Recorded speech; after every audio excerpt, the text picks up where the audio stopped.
আকাশবাণী কলকাতা। স্থানীয় সংবাদ পড়ছি সুদীপ পশু। রাজ্যের বকেয়া পাওনা আদায় নিয়ে তৃণমূল কংগ্রেস প্রধান তথা মুখ্যমন্ত্রী মমতা ব্যানার্জি আজ প্রধানমন্ত্রী নরেন্দ্র মোদীর সঙ্গে বৈঠক করেছেন। বেলা 11:30 নাগাদ নতুন দিল্লি সংসদ ভবনে এই বৈঠক হয় বলে জানা গেছে। প্রায় মিনিট 25 বৈঠক চলে। কেন্দ্রের কাছ থেকে রাজ্যের পাওনা 1,20,000 কোটি টাকা মিটিয়ে দেওয়ার বিষয়ে তিনি সরাসরি প্রধানমন্ত্রীর কাছে দরবার করেছেন বলে মুখ্যমন্ত্রী জানান। पीएम ने आज कहा है कि उनका ऑफिसर और हमारा ऑफिसर मिलकर ज्वाइंट मीटिंग होगा, उसमें अगर कोई क्लैरिफिकेशन को जरूरत हो, मैंने वो क्लैरिफिकेशन तो हमने 195 बार दे दिया, तो उसका बाद भी जरूरत हो तो एक मीटिंग जरूर कर सकता है officer to officer, and they can decide the formula in federal structure. हमने चाहते हैं गरीब लोगों को रुपया बंद करके रखना ठीक नहीं है। তৃণমূল কংগ্রেসের সাধারণ সম্পাদক অভিষেক বন্দ্যোপাধ্যায়, সুদীপ বন্দ্যোপাধ্যায় সহ 11 জন সাংসদ বৈঠকে উপস্থিত ছিলেন। মুখ্যমন্ত্রী আজই কলকাতায় ফিরছেন। রাজ্যের বিরোধী দলনেতা শুভেন্দু অধিকারী আজ দুপুর 12টা নাগাদ হঠাৎই রাজ্য সচিবালয় নবান্নে গিয়ে হাজির হন। তার সঙ্গে ছিলেন বিজেপি বিধায়কদের একটি প্রতিনিধি দল, ছিলেন শিলিগুড়ির বিধায়ক শঙ্কর ঘোষ, শালতোড়ার বিধায়ক চন্দনা বাউরি প্রমুখ। ইউপিএ সরকারের আমলে বিভিন্ন কেন্দ্রীয় প্রকল্পে রাজ্যকে দেওয়া অর্থ এবং এনডিএ সরকারের আমলে সেই বরাদ্দ কতটা বেড়েছে তার একটি খতিয়ান সম্বলিত পোস্টার হাতে মুখ্যমন্ত্রীর সঙ্গে দেখা করার দাবি জানান তিনি। পরে শুভেন্দুবাবু স্বরাষ্ট্র সচিবের সঙ্গেও সাক্ষাৎ করেন। রাজ্য সরকার পশ্চিমবঙ্গের মানুষের সঙ্গে বঞ্চনা করছে বলে অভিযোগ করেছেন শুভেন্দু অধিকারী। মুখ্যমন্ত্রী সাংসদদের নিয়ে গেছেন বঞ্চনার কথা বলতে, পশ্চিমবঙ্গের জনগণকে বঞ্চিত করছে এই সরকার, এটা বলতে এসেছিলাম। এবং আমাদের বিরোধী দলের বিজেপি সাংসদ বিধায়কদের প্রশাসনিক সভাতে ডাকা হয় না। আমাদের সমর্থক ভোটার হলে শৌচালয় আবাস থেকে বঞ্চিত করা হয়। বাংলার জনগণকে বঞ্চিত করে কেন্দ্রীয় অর্থ নয়ছয় করে পশ্চিমবাংলায় বিরোধীদের কণ্ঠরোধ করে যেটা দিল্লিতে ড্রামা করতে গেছেন, আমরা পাল্টা যুক্তি, তথ্য, ডাটা দিয়ে এখানে বলে গেলাম। বিজেপি রাজ্যে দুর্নীতি ও রাজ্যের মানুষকে বঞ্চনার অভিযোগ তুলে প্রধানমন্ত্রীকে চিঠি দিয়েছে। বিরোধী দলনেতা শুভেন্দু অধিকারী প্রধানমন্ত্রীকে লেখা এক চিঠিতে রাজ্যে ব্যাপক দুর্নীতি এবং কেন্দ্রীয় সরকারের প্রকল্পের সুবিধা থেকে মানুষকে কিভাবে বঞ্চিত করা হচ্ছে তা উল্লেখ করেছেন। আয়কর দপ্তরের আধিকারিকরা কর ফাঁকি দেবার অভিযোগে মুর্শিদাবাদের সাগরদিঘির বিধায়ক ব্যবসায়ী বাইরন বিশ্বাসের বাড়ি, গোডাউন ও নার্সিংহোমের মতো একাধিক জায়গায় আজ সকাল থেকে তল্লাশি চালাচ্ছে। সকালে শামশেরগঞ্জে বিধায়কের বাড়ি ও অফিসে কেন্দ্রীয় বাহিনীকে সঙ্গে নিয়ে যান তদন্তকারীরা। এছাড়াও মুর্শিদাবাদ ও বীরভূমে বাইরন বিশ্বাসের অফিস, ব্যবসা জায়গা ও বাইরন ঘনিষ্ঠদের বাড়িতে তল্লাশি ও জেরা চলছে। এদিকে এই ঘটনায় গোটা এলাকা জুড়ে ব্যাপক চাঞ্চল্য ছড়িয়ে পড়ে। উল্লেখ্য, 2023 সালে সাগরদিঘি উপনির্বাচনে কংগ্রেসের টিকিটে জিতেছিলেন বাইরন বিশ্বাস। তারপর 29 মে যোগ দেন তৃণমূল কংগ্রেসে। নিয়োগ দুর্নীতি মামলায় ধৃত প্রাক্তন শিক্ষামন্ত্রী পার্থ চট্টোপাধ্যায় ঘনিষ্ঠ 128 নম্বর ওয়ার্ডের কাউন্সিলর পার্থ সরকার আজ সিজিও কমপ্লেক্সে হাজিরা দেননি। প্রয়োজনীয় নথিপত্র জোগাড় করতে সময় লাগবে বলে এক চিঠিতে তিনি জানিয়েছেন। গত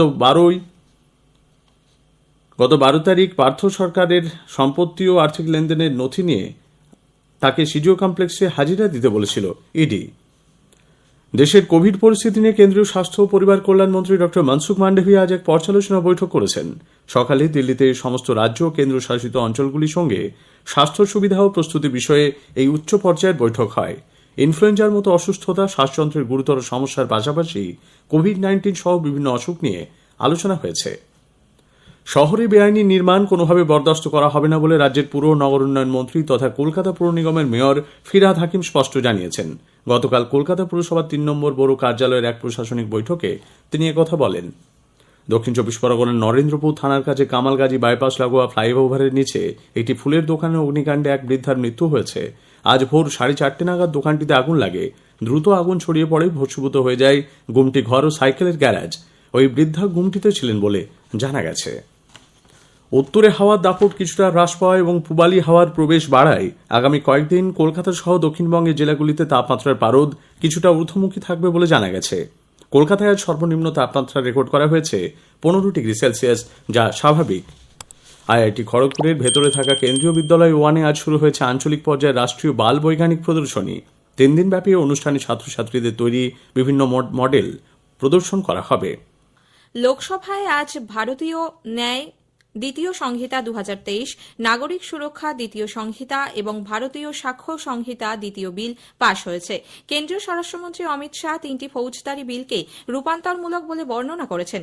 তিনি বলেন, নতুন আইন বর্তমান ফৌজদারি বিচার ব্যবস্থায় বড় ধরনের পরিবর্তন আনবে। আজ লোকসভায় বিলগুলি নিয়ে আলোচনার জবাবে তিনি একথা বলেন।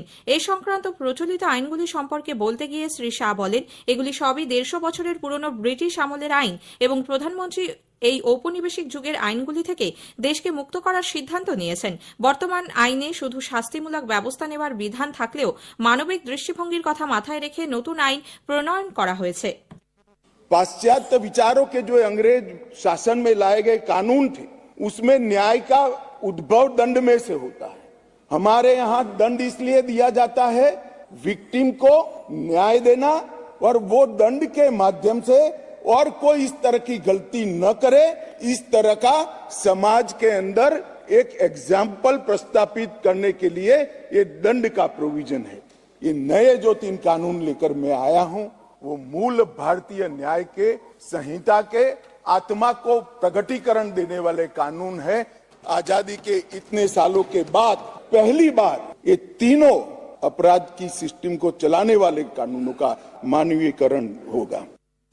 এর আগে আলোচনায় অংশ নিয়ে বিজেপির নিশিকান্ত দুবে বলেন, প্রধানমন্ত্রী নরেন্দ্র মোদী ব্রিটিশ আমলের 1860 সালের ভারতীয় দণ্ডবিধি এবং ম্যাকাউলি শিক্ষা ব্যবস্থার অবসান ঘটাতে ঐতিহাসিক সিদ্ধান্ত নিয়েছেন।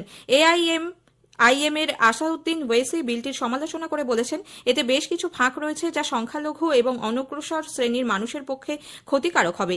শিরোমণি আকালি দলের হরসিমরত কৌর বলেছেন, এই বিলগুলিতে বেশ কয়েকটি অসঙ্গতি রয়েছে। রাজ্যসভায় আজ কেন্দ্রীয় পণ্য ও পরিষেবা কর দ্বিতীয় সংশোধনী বিল 2023 আলোচনা ও পাশের জন্য উত্থাপিত হয়েছে। কেন্দ্রীয় পণ্য ও পরিষেবা কর সিজিএসটি আইন 2017 সংশোধন করার সংস্থান রয়েছে এই বিলে, যার ফলে কেন্দ্রীয় সরকার আপিল করার জন্য একটি ট্রাইব্যুনাল গঠনের অনুমতি লাভ করে। লোকসভার নিরাপত্তা লঙ্ঘন ও সাংসদদের সাসপেনশন ইস্যুকে কেন্দ্র করে বিঘ্ন ঘটায় সংসদের উভয় সভার অধিবেশন আজও দফায় দফায় ব্যাহত হয়। আজ সকালে লোকসভার অধিবেশন শুরু হলে কংগ্রেস, জেডিইউ, বাম এবং অন্যান্য দলের সদস্যরা এই একই ইস্যুতে স্লোগান দিতে থাকেন। অধ্যক্ষ ওম বিড়লা বিক্ষুব্ধ সদস্যদের আসনে ফিরে যাওয়ার অনুরোধ জানালেও তাদের প্রতিবাদ অব্যাহত থাকে। গোলমালের মধ্যেই প্রশ্নোত্তর পর্ব চালানোর চেষ্টা করে ব্যর্থ হন অধ্যক্ষ।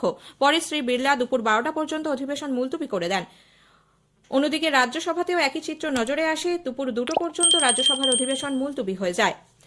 উচ্ছৃঙ্খল আচরণের অভিযোগে আজ ফের 2 বিরোধী সাংসদকে লোকসভা থেকে সাসপেন্ড করা হয়েছে।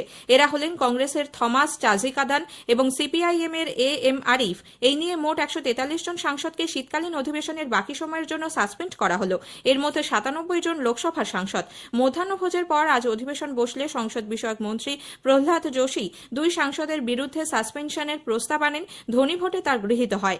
সংসদ থেকে বহিষ্কৃত সদস্যরা আজ সাসপেনশনের বিরুদ্ধে সংসদ চত্বরে বিক্ষোভ দেখিয়েছেন। যতক্ষণ না সাসপেনশন প্রত্যাহার করা হচ্ছে ততক্ষণ তাদের আন্দোলন চলবে বলে জানিয়েছেন কংগ্রেস সভাপতি মল্লিকার্জুন খাড়গে। सबको बाहर निकाल के एक डिक्टेटरशिप चलाने की वो कोशिश कर रहे हैं और ये डेमोक्रेसी में नहीं चलेगा। इसीलिए हम लोगों के सामने जा रहे हैं। आज जो हम प्रोटेस्ट कर रहे हैं, फिर कल भी हम ऐसा ही प्रोटेस्ट करेंगे जब तक वो खुद आके सबका सस्पेंड रिवोकेशन करके चर्चा को जब तक वो मान्यता नहीं देंगे तब तक ये चलते रहेगा। এদিকে কংগ্রেস পরিষদীয় দল আজ সংসদ ভবনে বৈঠকে বসে। সভাপতিত্ব করেন সংসদীয় দলের চেয়ারপারসন সোনিয়া গান্ধী। রাজ্যের বকেয়া পাওনা আদায় নিয়ে তৃণমূল কংগ্রেস প্রধান তথা মুখ্যমন্ত্রী মমতা ব্যানার্জি আজ প্রধানমন্ত্রী নরেন্দ্র মোদীর সঙ্গে বৈঠক করেছেন। বেলা 11:30 নাগাদ নতুন দিল্লির সংসদ ভবনে এই বৈঠক হয় বলে জানা গেছে। প্রায় মিনিট 25 বৈঠক চলে। সরকার আজ জাতীয় ক্রীড়া সম্মান 2023 ঘোষণা করেছে। মেজর ধ্যানচাঁদ খেলরত্ন পুরস্কার পাচ্ছেন চিরাগ শেট্টি, সাত্বিক সাইরাজ রাঙ্কি রেড্ডি। এবার অর্জুন পুরস্কার পাচ্ছেন 26 জন ক্রীড়াবিদ।